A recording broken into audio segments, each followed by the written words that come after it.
और पिछले दिनों में हम फिलोमन की किताब में से कुछ बातें मनन करके आ रहा था।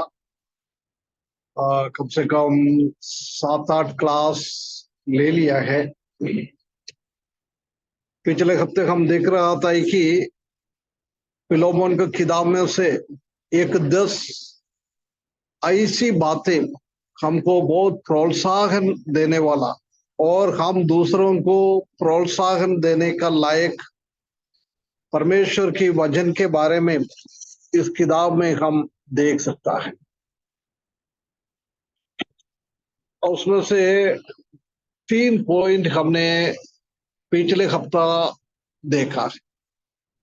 याद है कौन सी 3 पॉइंट्स?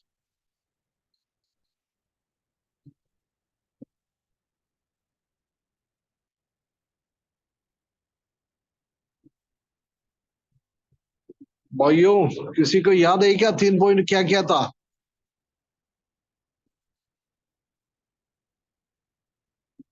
सागर भाई, अंकल पूछ रहे हैं प्रोत्साहन कौन कौन से जो है। प्रोत्साहन प्रोत्साहन देने वाला। ये किताब में से दूसरों को प्रोत्साहन देने वाला एक लेसन हम इसमें से सीख सकते हैं। और दूसरा,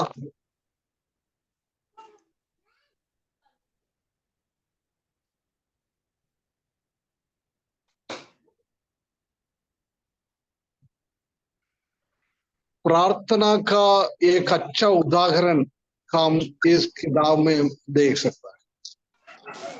तीसरा, हमने देखा था कि सर्विस, सेवा, दूसरों को सेवा करने का एक प्रोत्साहन इस किताब में हम देख सकता है।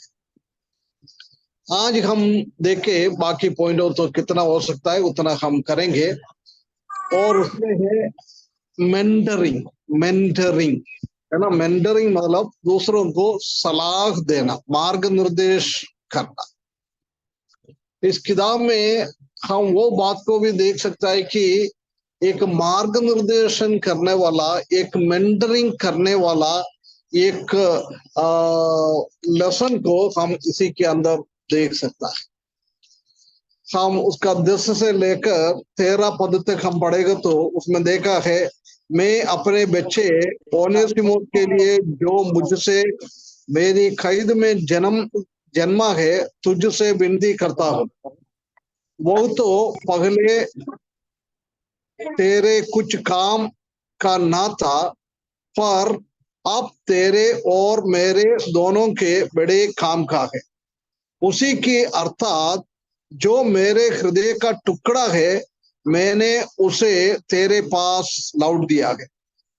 उसमें से अपने ही पास रखना चाहता था कि तेरी ओर से हम कैद में जो सुसमाचार के कारण है मेरी सेवा करें। इधर हम देख सकते हैं कि ओनेसिमोस का हालत हम जानता है। एक चोर है और एक गुलाम है। ऐसी एक व्यक्ति को पौलुस किस तरीके से उसी को बदलावट में लाया है। 11वें पद में हम देख सकते हैं कि वो तो पहले तेरे कुछ काम का नहीं था। पहले तेरा कुछ काम का नहीं था, परंतु अभी क्या है, तुम्हारा कुछ काम के लिए वो अच्छा हो गया है। ये बात को हम इधर देख सकता है। तो ये भाइयों बहनों, ये अवस्था में एक बदलावट लाने के लिए पौलुस ने कितना मेहनत किया है। कोई एक व्यक्ति पहला कोई काम का नहीं था। कोई काम का नहीं है मतलब ये ऐसी है। वो हिंदी में एक वर्ड मेरे को याद नहीं आता है।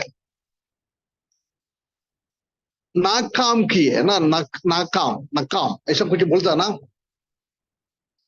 जी, नाकाम का था। हाँ ना, नाकाम का था। ऐसी एक व्यक्ति को पौलुस ने निकम्मा कैसी निकम्मा सलाह बोलते हैं, दिया निकम्मा है? अंकल, निकम्मा हाँ, निकम्मा। निकम्मा, वही निकम्मा ही याद कर रहा था मैं। एक निकम्मा व्यक्ति है। वो निकम्मा व्यक्ति को पौलुस ने कैसी बदलाया है ना, कैसे उसको सलाह दिया है, कैसे उसको मार्गनिर्देशन दिया है।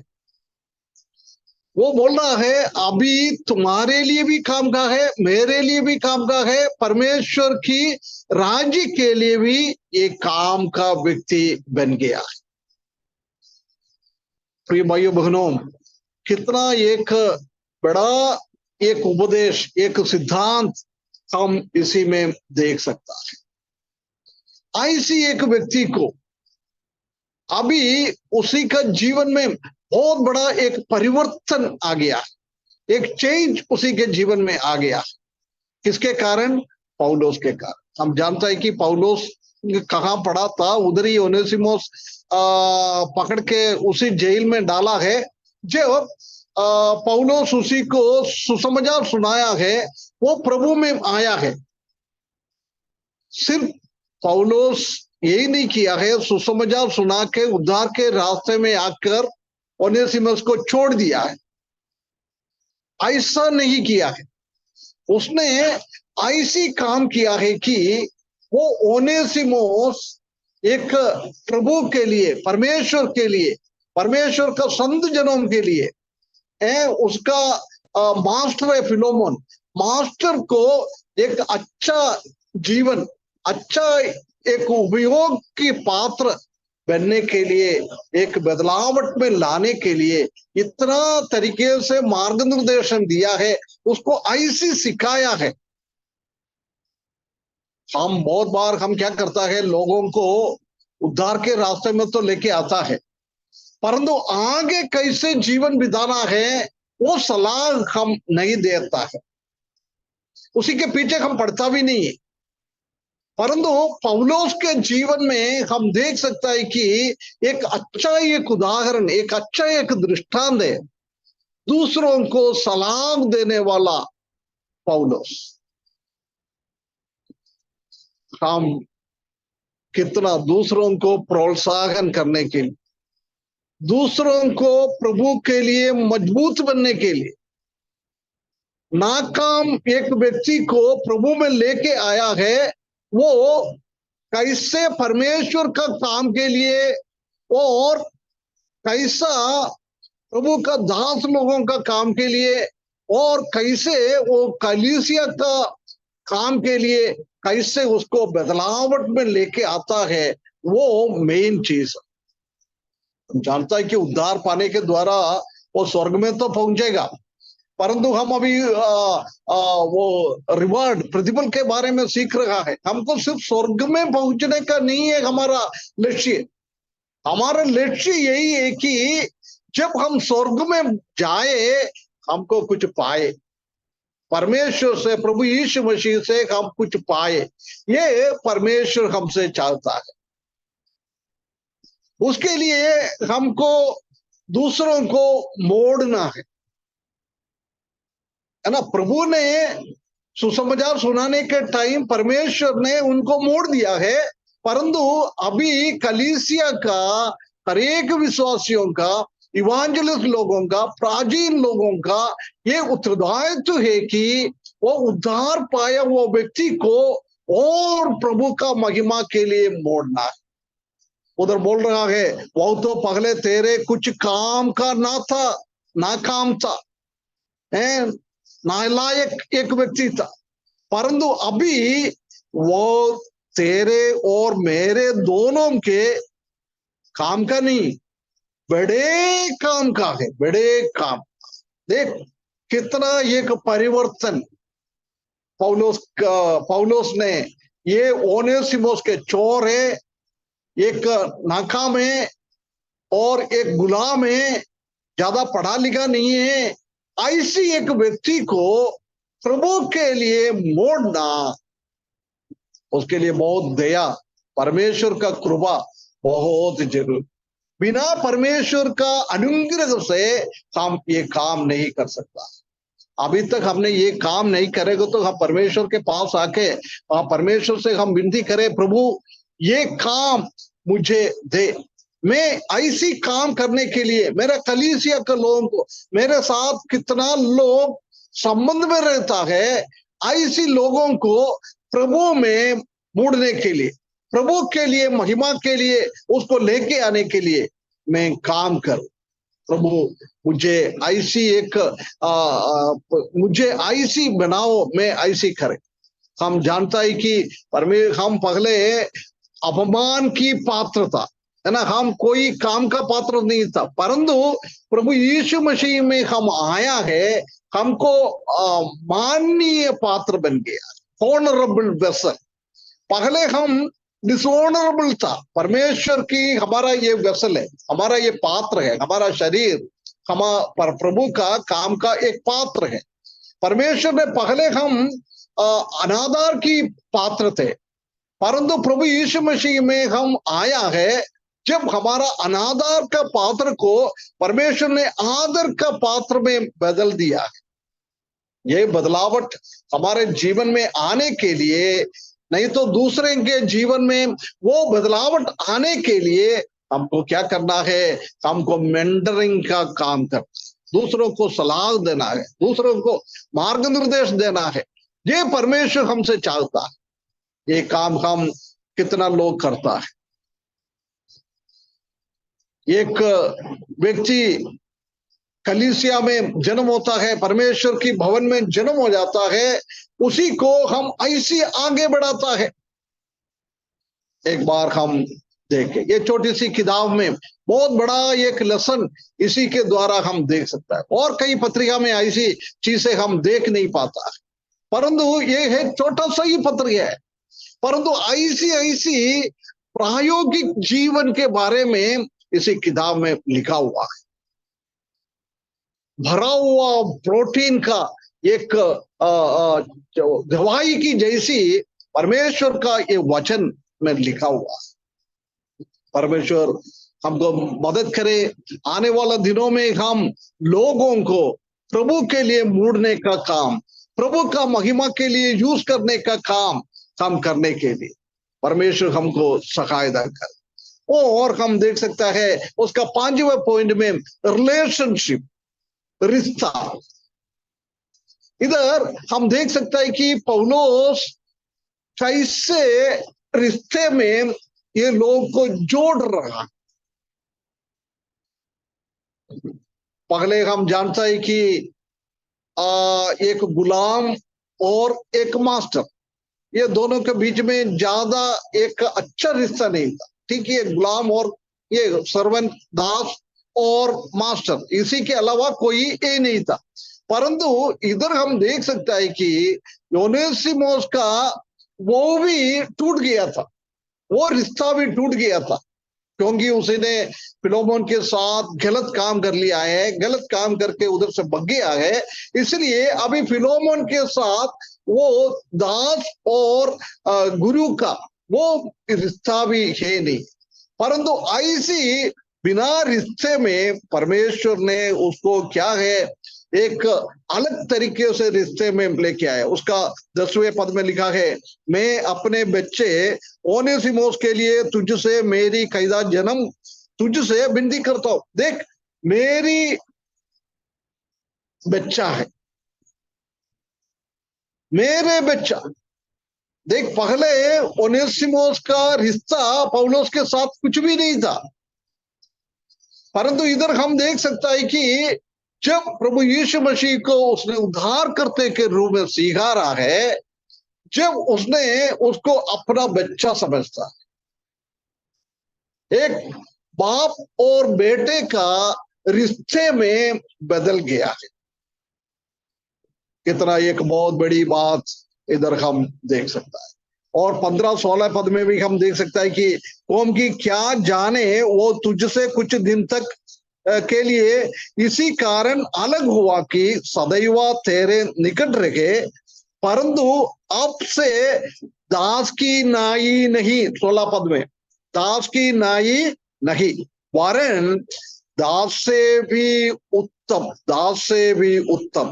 अर्थात भाई के समान रहे, जो शरीर में भी और विशेषकर प्रभु प्रभु में भी मेरा प्रिय है। देख क्या एक रिश्ते का बदलावट हम इधर देख सकते हैं। पौलुस और ओनेसिमोस एक बेटे की अनुभव में, एक बाप बेटे की रिश्ते में, इधर अभी फिलोमोन को बोल रहा है अभी वो तुम्हारे लिए सिर्फ एक गुलाम नहीं है, उससे भी बढ़कर क्या है, तुम्हारा प्रिय भाई, तुम्हारा प्रिय भाई। देख कितना कितना एक बदलावट इसी किताब में, एक छोटा सा किताब में हम देख सकता है। प्रिय भाइयों बहनों, हमारे द्वारा कोई प्रभु में आया, ऐसा लोगों को हमारा बेटा बेटी की जैसी हम उसको स्वीकार कर सकता है। उसका मतलब यही है कि कैसी अपना माता पिता ने बच्चों लोगों को छोटा बचपन से आगे बढ़ा रहा है, ऐसी आगे बढ़ाने का एक कर्तव्य हमारे जीवन में परमेश्वर ने दिया। वही है पेरेंट्स और बच्चों का रिश्ता। कितना ईमानदारी के साथ वो काम हम करता है। रिश्ते को मजबूत करने के लिए हम कितना काम करता है।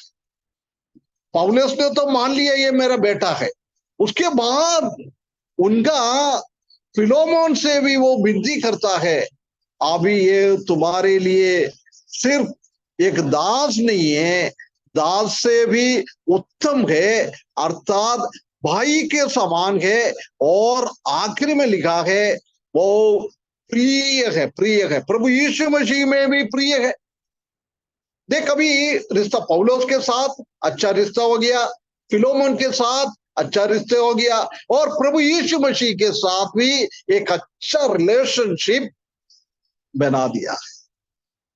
ये प्रभु का दास लोगों का, विश्वासी लोगों का कर्तव्य है कि जिसने प्रभु यीशु मसीह में आया है उनको इस तरफ से मुड़ना है।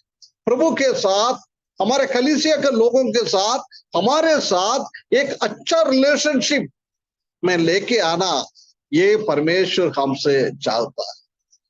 एक लविंग रिलेशनशिप, टूटा हुआ अवस्था को, अभी पौलुस के फिलोमोन के साथ ओनेसिमोस का संबंध टूटा हुआ था, ब्रोकन था, परंतु वो टूटा हुआ संबंध को पौलुस ने क्या कर दिया है, वापस जोड़ दिया है। ये रिश्ता मेंटेन करने का काम। प्रिय भाइयों बहनों, आजकल हम जानते हैं कि कलीसिया में एक दूसरे से इतना झगड़ा करता है, एक दूसरे को पसंद नहीं करता है, एक दूसरे को हाथ मिलाना नहीं चाहता है, एक दूसरे को बात करना नहीं चाहता है, एक दूसरे के घर पे जाने के लिए, उनसे मिलने के लिए वो इच्छा नहीं प्रकट नहीं करता है। ऐसी एक स्थिति में दो भाई नहीं तो दो बहन ऐसी दूर का रिश्ते में है, भाई भाई है, एक बहन बहन है, एक ही कलीसिया में है, प्रभु का बच्चा लोग है, परंतु ऐसी दूर जाएगा तो हम कितना लोग कोशिश करता है वो दोनों को वापस जोड़ने के। हम ऐसा तो नहीं करेगा, उसको और दूर करो। बहुत जगह में हम ऐसी देख सकता है, भाई बहनों के बीच में, भाई भाइयों के बीच में और बहन बहनों के बीच में थोड़ा सा तकलीफ इधर उधर हो जाएगा तो उसी के बीच में और कोई लोग घुसकर उसी को और अलग करता है, दूर करता है। परंतु इधर हम देख सकता है कि फिलोमोन की किताब में पौलुस कैसे सेवा कर रहा है दोनों को जोड़ने के, दोनों को रिश्ते को वापस इकट्ठा करने के लिए पौलुस कैसी काम कर रहा है। तो ये भाइयों बहनों, ऐसी एक काम करने के लिए परमेश्वर हमको भी सहायता करे। हम एक सलाह का काम करने के लिए और मार्ग निर्देश, लोगों को मार्ग निर्देश लेके प्रभु की ओर खींचने के लिए, प्रभु में दृढ़ करने के लिए, विश्वास में आगे बढ़ाने के लिए, आत्मिकता में आगे बढ़ाने के लिए परमेश्वर हमको सहायता करे और टूटा हुआ संबंध को जोड़ने के लिए परमेश्वर हमको सहायता करे। हम जानता है कि आजकल बहुत सारा कलीसिया में भी, बहुत सारा परिवार में भी ऐसी टूटा हुआ अनुभव को हम देख सकता है।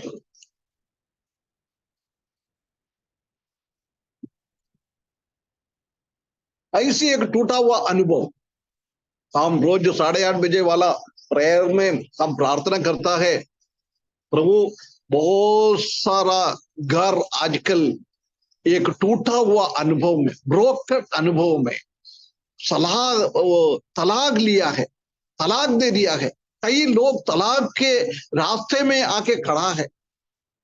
प्रिय भाइयों बहनों, ऐसी घर के लिए, ऐसी लोगों का रिश्ता के लिए हम कितना मेहनत करता है उसी को रेस्टोर करने के लिए।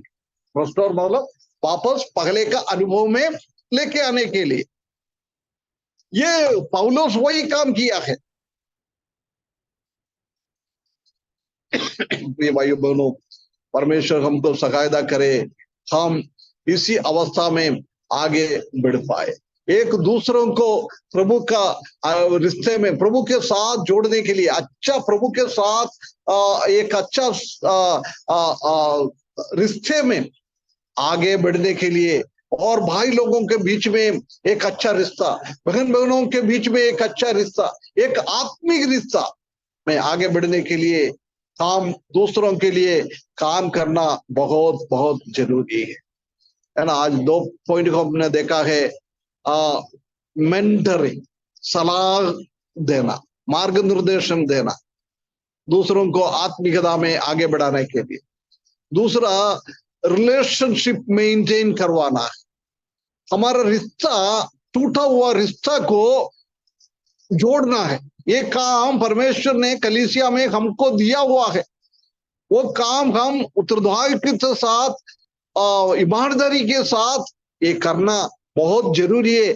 जब ये कलीसिया मजबूत बन जाता है, मजबूत बनाता है। फिलोमोन का कलीसिया में क्यों ऐसी एक मजबूती आ गया है, उसके पीछे पौलुस ने इतना मेहनत किया है, पौलुस ने इतना मेहनत किया है, इसलिए उसका कलीसिया में ऐसी एक स्थिति आ गया। प्रिय भाइयों बहनों, हमारे कलीसिया में ऐसी स्थिति क्यों नहीं आता है? हम दूसरों को सलाह देने में हम पीछे चलता है, दूसरे को प्रभु के साथ रिश्ता जुड़वाने के लिए और भाई लोगों के साथ रिश्ता में आगे बढ़वाने के लिए हम कोशिश नहीं करता है। इसलिए आजकल हमारा कलीसिया और हमारा परिवार और हमारा समुदाय इसी रीति से प्रभु से दूर हो जाता है, प्रभु का लोगों से दूर हो जाता है। परमेश्वर उसके लिए पौलुस बना के हमको कलीसिया में रखा है। पौलुस ये काम कर रहा है, वो काम करने के लिए आजकल हमको परमेश्वर ने रखा हुआ है। हम उसी में कितना सफल हो जाता है।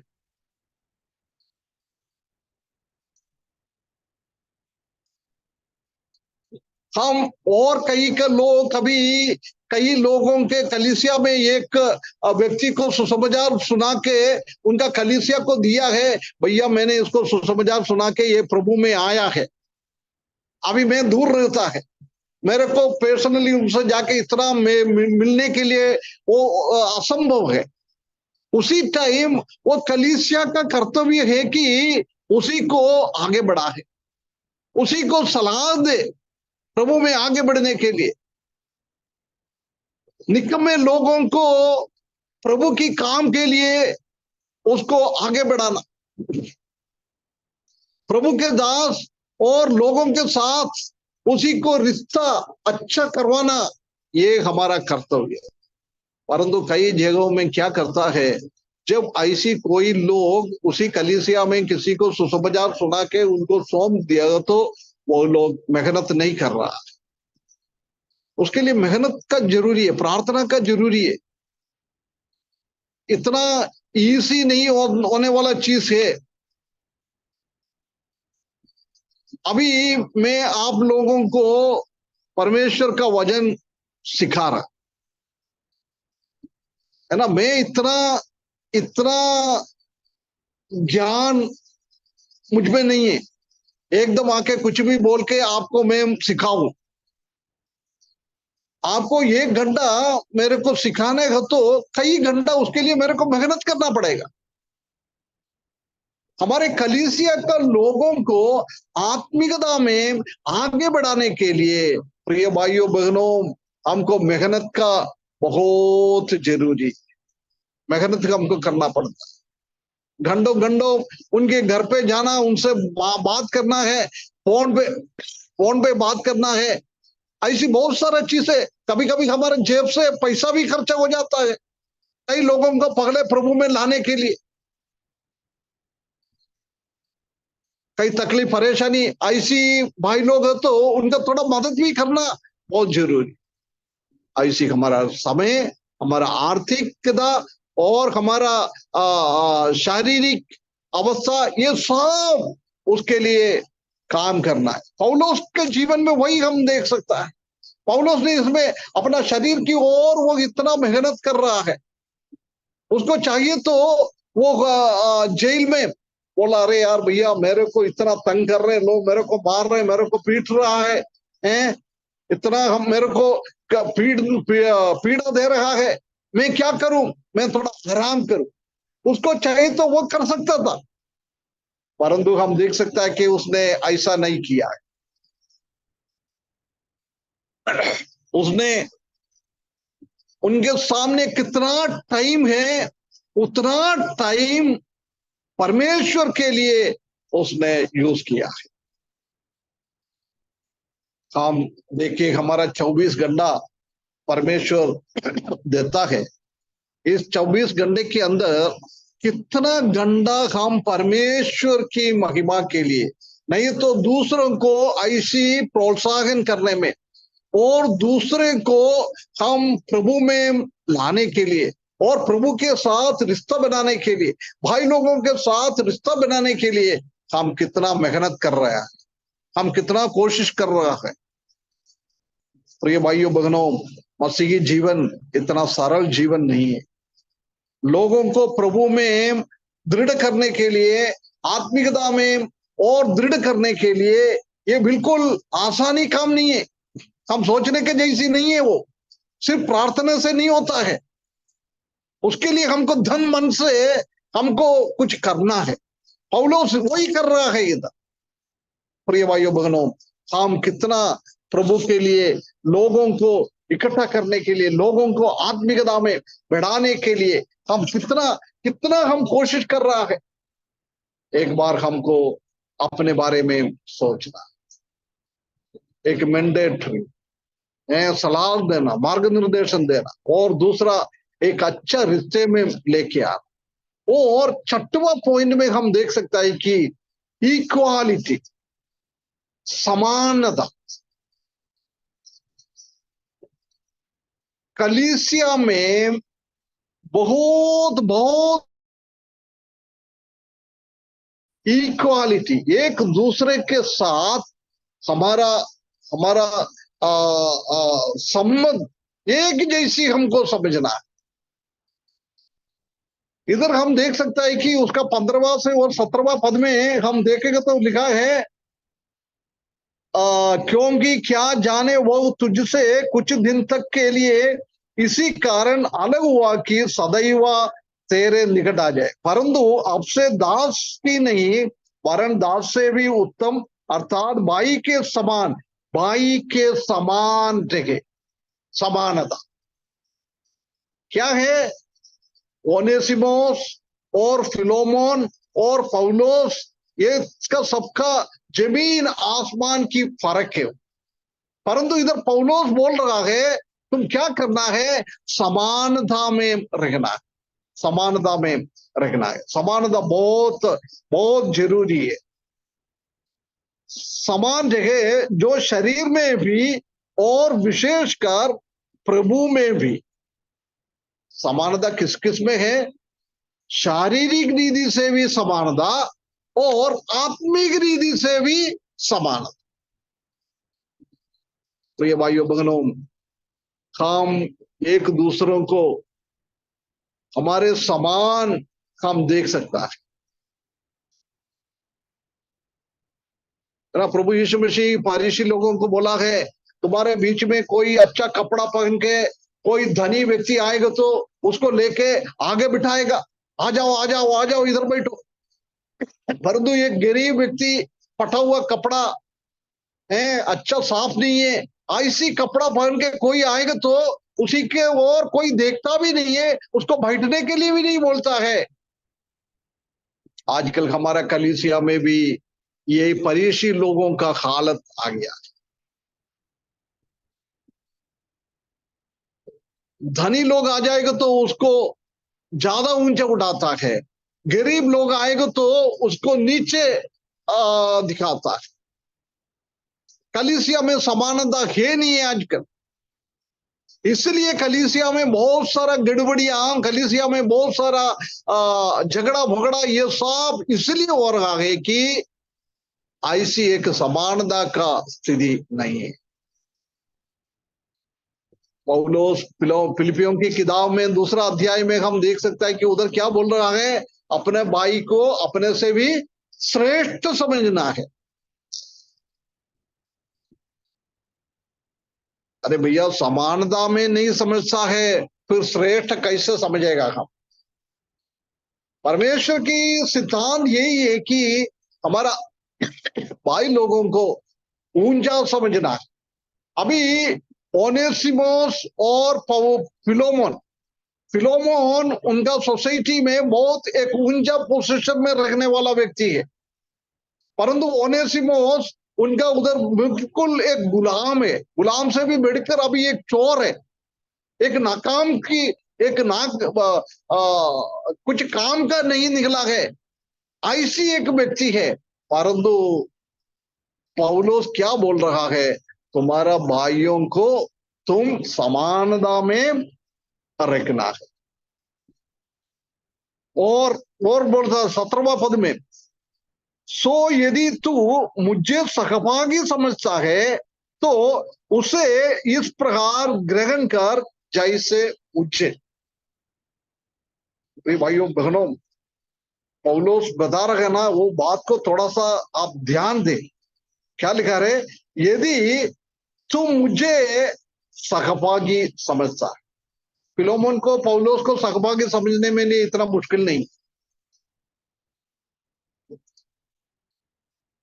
है वो, क्योंकि लेवल में ज्यादा फर्क नहीं।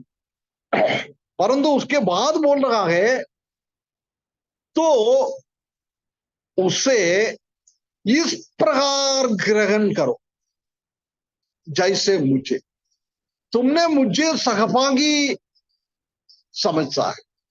ऐसी तो अभी ये ओनेसिमोस बिल्कुल एक नीच स्थिति का एक प्रभु में आया हुआ एक व्यक्ति है।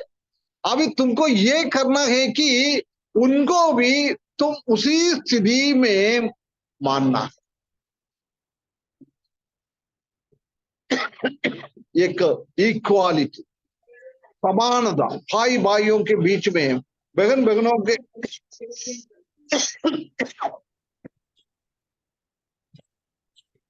बीच में एक समानता का अनुभव होना बहुत जरूरी है। प्रिय भाइयों बहनों, जहां कहां कलीसिया हो, परिवार हो, समूह हो, कोई भी हो, एक समानता का अनुभव है तो उधर बहुत सारा तकलीफ, बहुत सारा झगड़ा, बहुत सारा परेशानी, ये सब दूर हो जाता है। इसलिए फिलोमोन की घर पे एक अच्छा रिश्ता, हमने पहले पढ़ा है, फिलोमोन का स्वभाव को देखा था, सीखा था, जब हमने देखा है एक अच्छा पारिवारिक का रिश्ता उनके जीवन में था। और उनका कलीसिया में भी लोगों के बीच में एक अच्छा रिश्ता था, एक अच्छा कलीसिया उनके घर पे था, क्योंकि ये स्वभाव साफ फिलोमोन के जीवन में आप देख सकता है। एक दूसरे भाइयों को समानता में देखना है, परंतु हम आजकल हम ये अवस्था में हम बिल्कुल फेल हो गया, हम पराजित हो गया। हम दूसरों को समानता में हम देख नहीं पाता। हम कभी कभी कलीसिया में ऐसी करता है, मेरा कलीसिया में मेरे से भी ज्यादा थोड़ा भाषण देने वाला, नहीं तो मेरे से थोड़ा ज्यादा अच्छा गाना गाने वाला, मेरे से ज्यादा सेवा करने वाला एक व्यक्ति हो, तो मैं ऐसी कोशिश करता है कि उसको मैं कैसे नीचे गिरा दूं। समानता का अनुभव आजकल कलीसिया में है नहीं। एक दूसरे को अपना जैसी समझने के लिए पौलुस इधर बता रहे कि तुमने कैसी मुझे समझा है, उसी तरीके से तुमको ये गरीब व्यक्ति, ये चोर है, एक काम का नहीं है, ऐसी एक व्यक्ति को तुम्हारे जैसी तुमको प्रेम करना, तुम्हारा जैसी वो भाई को तुमको मानना है।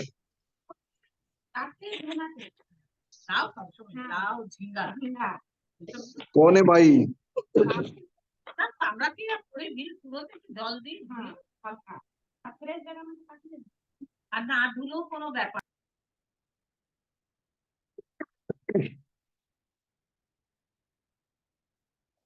हम एक दूसरे को अपने जैसी समझना, ये बहुत बड़ी एक अनिवार्य है हमारा कलीसिया आगे बढ़ने के लिए। हमारे कलीसिया में लोग हमारे साथ रुकने के लिए ये बहुत जरूरी है। आजकल हम जानता है कि बहुत सारा कलीसिया में ये समानता, एक भाई दूसरे भाई के साथ समानता है नहीं है, उसको ऐसी अपना जैसी समझता नहीं है। जब क्या करता है, कई कलीसिया से वो छोड़कर दूसरा कलीसिया में चले जाता है।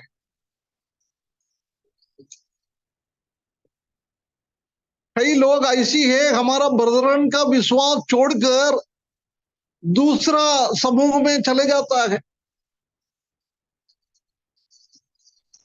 कई लोग ऐसी है, हमारा व्यवहार देखते हुए विश्वास छोड़कर चले जाता है।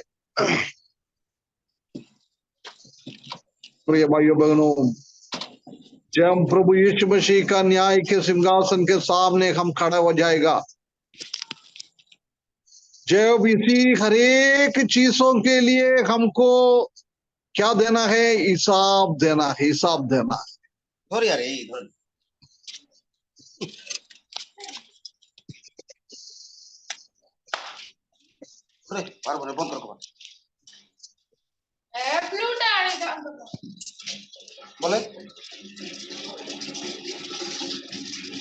सब माइक खुला है भाई, लोग बंद कर लीजिए प्लीज। है ना, हमको हिसाब देना पड़ेगा। परमेश्वर हमको सहायता करे, एक दूसरे को हम हमारी जैसी समझने के लिए,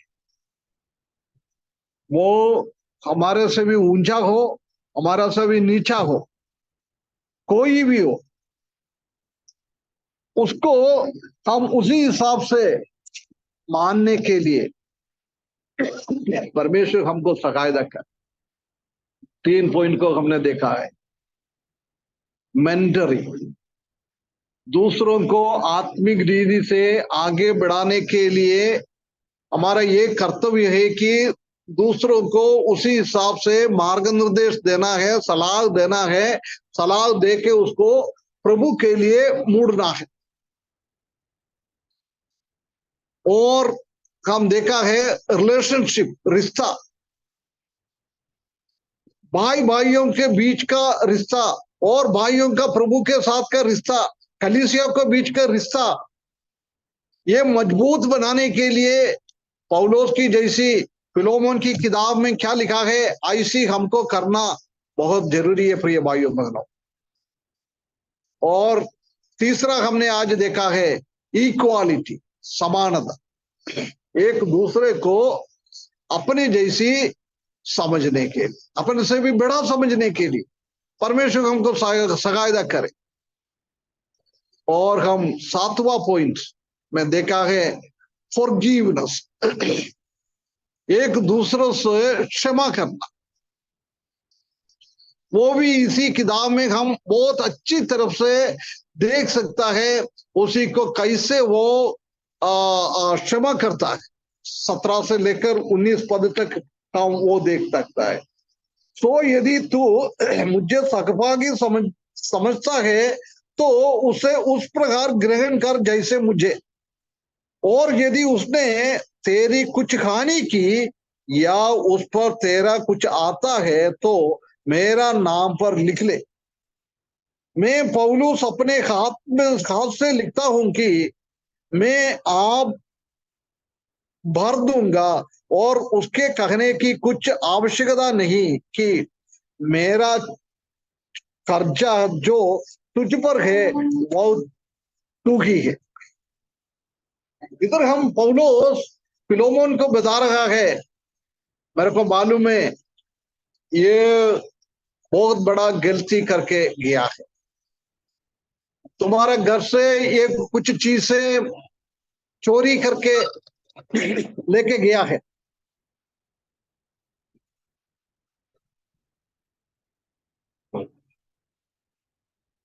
नहीं है ना?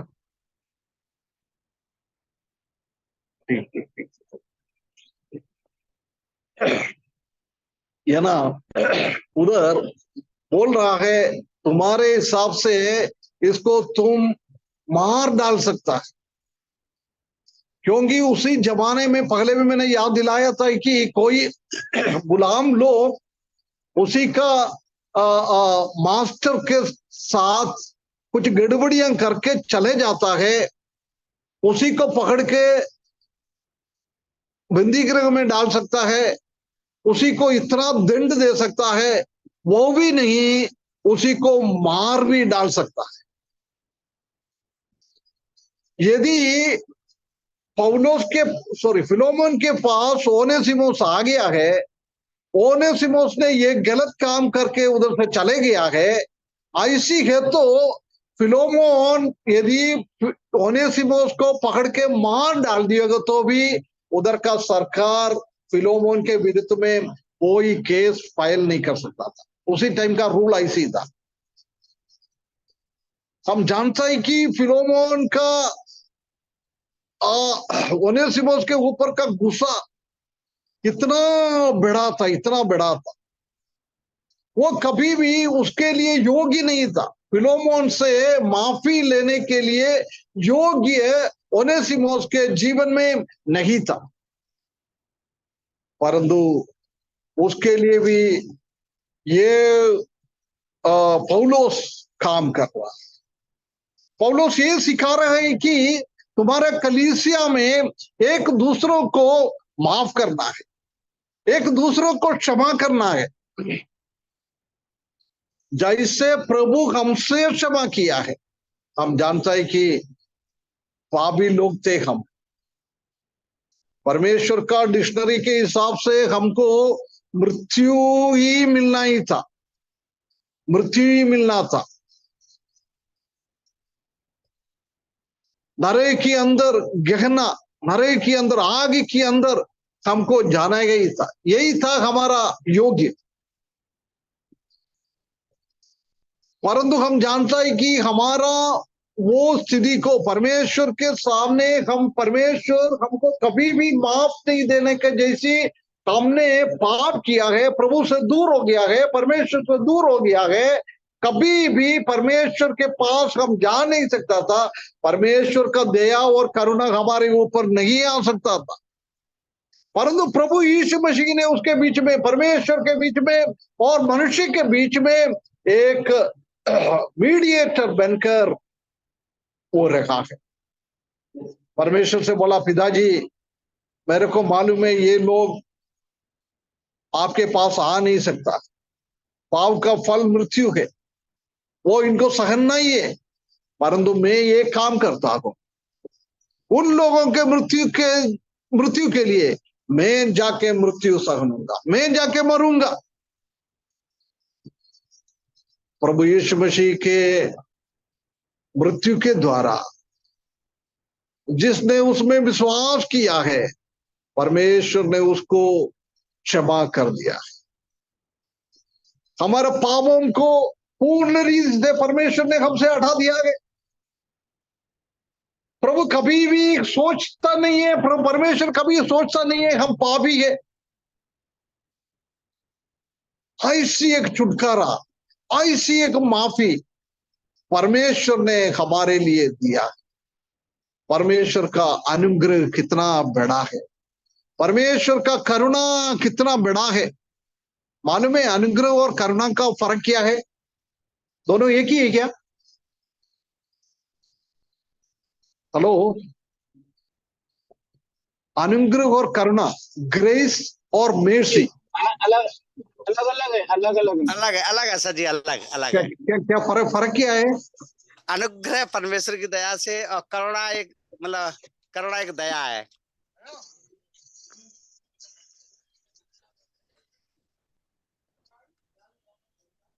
अनुग्रह ऐसी एक चीज है, हम उसके लिए लायक नहीं था, वो हमको दिया है, उसको बोलते हैं अनुग्रह, ग्रेस, है ना। हम स्वर्ग में प्रवेश करने वाला लोग ही नहीं था, परंतु परमेश्वर ने हमको स्वर्ग में बिठा दिया है, और हमको लेने के लिए प्रभु आएगा, हम स्वर्ग में रहेगा। प्रभु के साथ हमारा कोई रिश्ता है नहीं था, परंतु परमेश्वर ने हमको वो दिया है। परमेश्वर का शांति हमारे जीवन में है नहीं था, परंतु परमेश्वर ने शांति दिया है। उसके लिए हम लायक ही नहीं था। परमेश्वर का प्रेम हमारे ऊपर नहीं था, परंतु परमेश्वर ने प्रेम हमारे ऊपर दिया है। क्योंकि कई चीज हमारे लायक नहीं था, ऐसी चीज प्रभु हमको देता है, उसको बोलता है अनुग्रह। समझ में आया?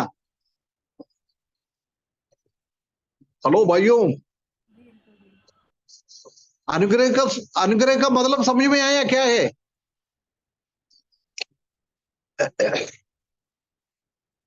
कहां चले जाता है ये लोग? यस यस अंकल, समझ में आया। परंतु करुणा ऐसी चीज है, हमारा लायक था, वो हमसे हटा दिया, उसको बोलते हैं करुणा। मतलब हमको नरक हमारे लिए रखा था, परंतु परमेश्वर ने वो नरक को हमसे हटा दिया। परमेश्वर का क्रोध हमारे ऊपर रखा हुआ था, वो हमको सहन नहीं करना था, परंतु परमेश्वर ने वो हमसे हटा दिया है ना। परमेश्वर ने हमारे लिए लायक नहीं था, ऐसी चीज हमको देता है, उसको अनुग्रह बोलता है। और जो चीज हमारे लिए रखा हुआ था, वो परमेश्वर ने हमसे हटाता है, उसको करुणा बोलता है ना। ये परमेश्वर का दया, परमेश्वर का अनुग्रह और परमेश्वर का दया हमारे ऊपर परमेश्वर ने दिखाया। इसलिए हमको, हमारा भी काम क्या है? एक दूसरों से हम ऐसी फॉरगिव करना है, माफी करना है।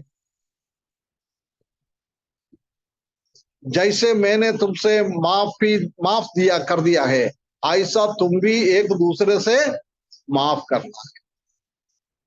ये फिलोमोन के किताब से ये हम देख सकता है।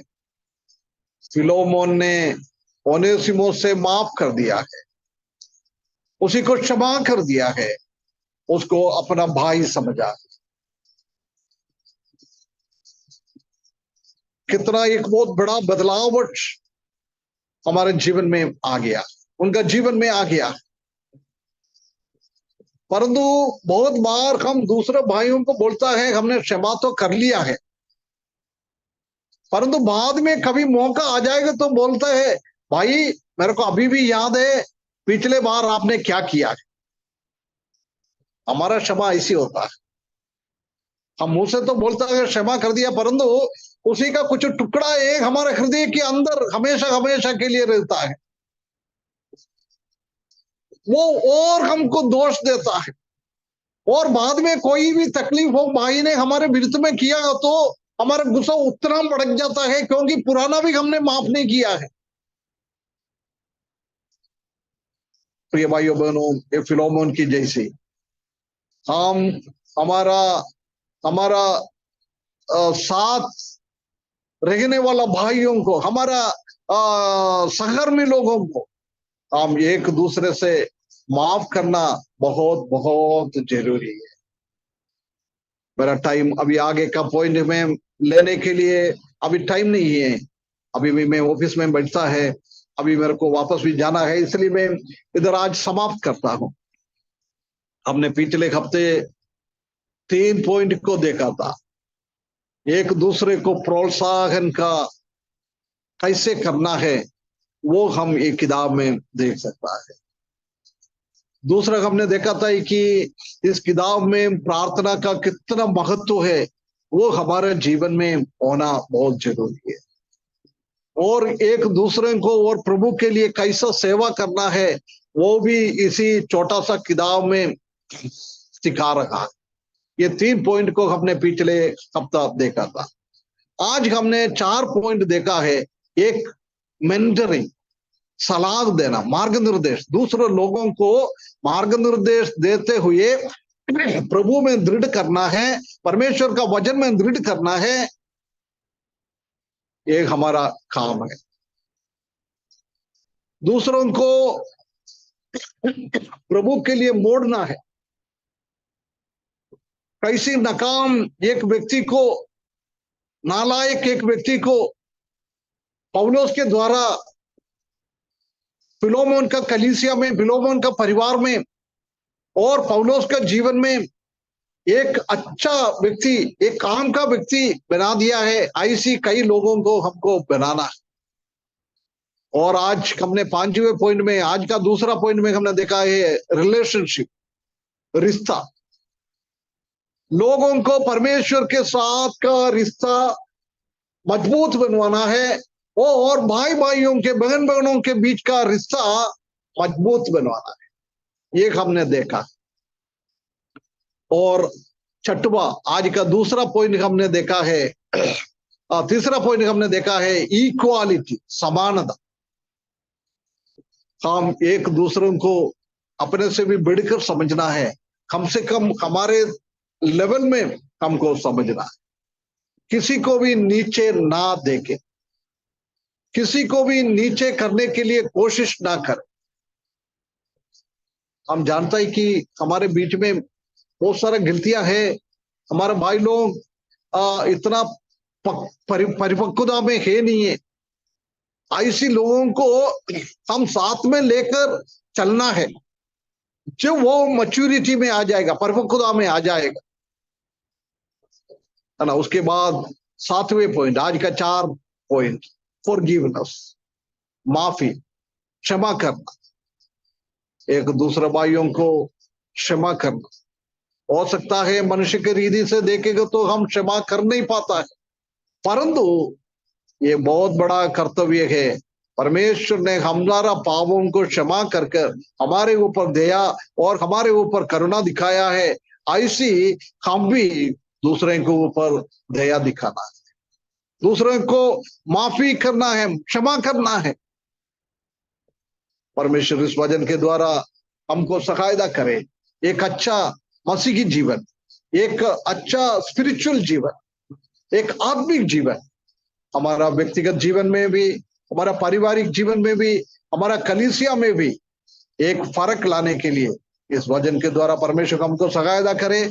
आज सुना हुआ हर एक भाई बहनों को बहुत बहुत धन्यवाद। परमेश्वर सबको आशीष और अनुग्रह करे, ऐसी एक मजबूत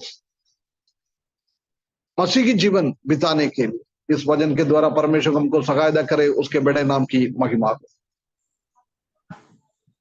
बहुत बहुत धन्यवाद अंकल जी, परमेश्वर आपको आशीष दे, परमेश्वर के नाम की स्तुति हो। आज फिलौन की पत्री से हम सीख रहे थे 10 अध्याय से लेकर 16-17 अध्याय तक जो अंकल ने बताया है।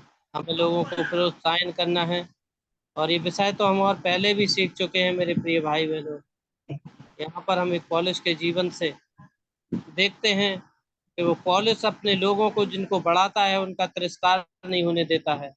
भले ही पौलुस का स्वयं तिरस्कार हुआ हो, लेकिन अपने अजीजों को जिनको वो परमेश्वर में लाया है उनको कैसे प्रोत्साहन करता है। आज हमने देखा है रिश्ते की बात, हमारा रिश्ता परमेश्वर के साथ कैसा है, और हम जिन भाई बहन को प्रभु में लाए हैं उनसे प्रेम में घटते जा रहे हैं। तो थोड़ा थोड़ा करके प्रेम, वो पहले जैसा प्रेम नहीं रहा, के बारे में सीख रहे हैं। मेरे प्रियो, हमें जिन्हें हम प्रभु में लाए हैं उन्हें निरंतर एक साथ में लेके चलना है, और परमेश्वर में उन्हें प्रोत्साहन देना है। आज का विषय हमने देखा समानता। आज समानता एक दूसरे से भिन्न है। यदि कोई गरीब आदमी है वो प्रभु में है, या तो उसके साथ में अलग व्यवहार रखते हैं लोग, लेकिन जो अच्छा है, पैसे वाला है, या अच्छी तरह से आता है, कपड़े अच्छे पहन करके आता है, उसे हम ज्यादा महत्व देते हैं। लेकिन परमेश्वर ने आज क्या वचन से सीखा है हमने फिलेमोन की पत्री से, कि हमारा समानता, एक दूसरे को हमें सम्मान देना है, प्रेम रखना है, प्रभु में उसको बनाए रखना है। बहुत सारी बातों में वो उसमें कमजोरियां हो सकती हैं, लेकिन हम उनको ना दर्शाते हुए, ना दिखाते हुए, उनको प्रेम के साथ में मेंटरिंग करना है। मेरे प्रिय भाई बहनों, हमें इस प्रोत्साहन का जो विषय दिया गया है, जो सिखाया गया है, ये वाकई में एक प्रेम की कमी के कारण आज कलीसियाओं में फूटन पड़ता है ना। जिस प्रकार से परमेश्वर का दास पौलुस सिखाता है, जब वो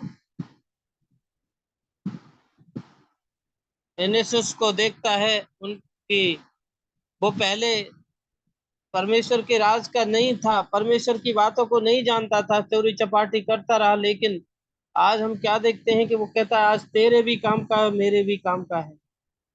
दूसरों को मार्गदर्शन करना है हमें। रिलेशनशिप हमारी बहुत अच्छी होना चाहिए। पौलुस लोगों को कैसे रिश्ते में जोड़ रहा था। मेरे प्रियो, हमें भी एक दूसरे को जोड़े रहना है। वैसे तो लोग प्रभु को मानते नहीं है, और यदि कोई मान भी ले, उसका तिरस्कार करके यदि हम तिरस्कार करते हैं तो वो छोड़ के चला जाता है, वो घर वापसी चला जाता है। इसलिए आज का वचन हमें सिखाता है कि हमें प्रोत्साहन करते हुए अपने रिश्ते को सही मार्गदर्शन में लाना है। क्या देखा है, दास की नाई नहीं परंतु किसके समान, मित्र के समान। हमें जिनको प्रभु में लाए हैं, हमें उसको चेला बनाकर नहीं, बल्कि उसके साथ एक अच्छी रिलेशनशिप होना चाहिए, मित्र के जैसे। प्रिय भाइयों, इस रिश्ते को हमें टूटने नहीं देना है, हमें जोड़ना है। चाहे कैसी भी परिस्थिति हो, भला ही हमारी जेब का पैसा खर्च किया गया हो, हमने कई बार परमेश्वर में रिलेशन बनाने के लिए लोगों के साथ पैसा भी खर्च करते हैं, और जो भी जरूरत पड़ती है किसी की मदद करके हम प्रभु में लाते हैं। लेकिन यदि हम उसका तिरस्कार कर देते हैं तो अच्छी बात नहीं है। हमें उसमें भेदभाव नहीं रखना है। टूटे हुए कलीसिया को हमें फिर से बनाना है। प्रेम के साथ हमें जोड़े रहना है। एक